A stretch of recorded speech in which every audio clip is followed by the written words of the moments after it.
My name's Avea Williams. I'm the founder of the Nightingale Rights Initiative, an organisation that aims to promote a basic and fundamental understanding of human rights and liberties. I grew up in a council estate and saw the impact of drug use and gang culture and things of that nature.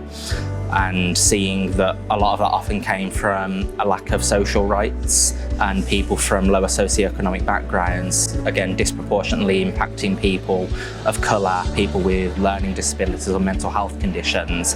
And so growing up, my aim was to break that mould so that I could then give back to those communities. That led to the founding of the NRI. And then today I thought it'd be a lovely way to be a conversation starter almost, that what's that letter for? Why have you got that? And then that can start a conversation about human rights. We've got a government at the moment and a significant proportion of society who are so happy and comfortable dehumanising people who are seeking a better life for themselves and their family, to reduce humans to what they consider less than human. We're seeing threats to the rights of trans people. We're seeing threats to the rights of children and pregnant women through wildfires and the climate crisis. I think human rights overall in this country are drastically under threat and attack. Again, workers' rights, even the right to strike, things which were founded in this country are now being demonised and hailed as an awful thing and lefty ideologies, when these rights are things that save people's lives. It can be really hard to connect with this concept of human rights and what they are when they're in these really big, imposing documents and charters and treaties that take years of studying to understand. But I think it's easy to understand human rights from that personal level. So imagine you going to work 9 to 5 and you come home at the weekend and spend time with your family. That's human rights. Your ability to have a weekend off, your ability to work 9 to 5, to have a lunch break, to not be put in a really dangerous situation at your job. Everything you do in your day-to-day life is human rights. And it's those rights that allow you to be who you are. Somebody who I personally look up to is a human rights lawyer called Adam Wagner from Doughty Street Chambers.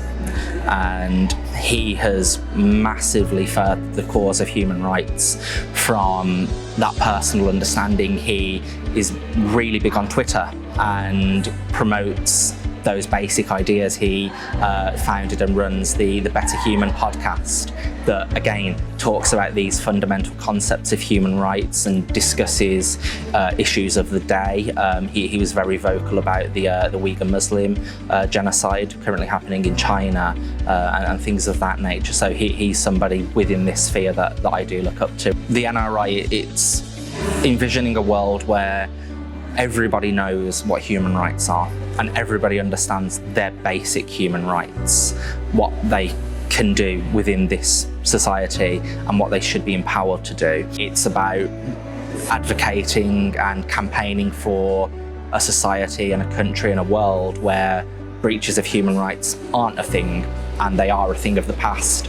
In the most ideal world, organisations such as mine wouldn't exist, because you shouldn't need organisations to protect basic human rights. I was never taught human rights. I attended a Catholic secondary school, and when I was in year 9 there was quite a serious problem with homophobic abuse, and the administration were quite ignorant of the situation. They weren't doing anything. They didn't want to be seen to be acting for that side, but in doing so they were perpetuating the abuse. And so I myself did some research into the Human Rights Act and its application in this country. Unfortunately, at the time, the Equality Act wasn't in force, but having done that research into the Human Rights Act and the ECHR, I drafted for what at the time and my age was quite a boisterous letter, and I sent it to every member of staff in school saying, you're basically in breach. Unless you want this to be taken further, you need to change the situation. and within a month there was a zero tolerance abuse policy put in place, and that was the very first day that I realised the law, human rights, these concepts, and a few words, a bit of confidence really can change so much. Be yourself.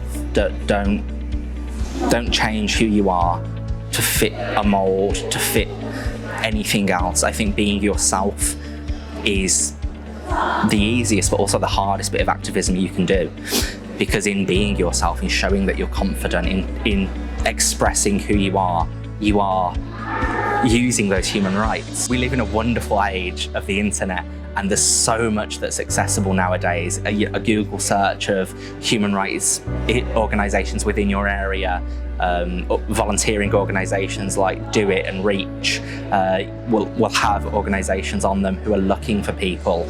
If there's not, for some reason, create one yourself. If you're at university, there will almost certainly be an Amnesty International Society, for example. Again, if there's not something, create it. Be the voice of change and be the change that you wish to see in the world, as cheesy as that sounds. Unfortunately, that's what we have to do. Nobody else will do it for us, especially those people that we would expect to be the ones fighting for that change. They won't. You have to be that voice.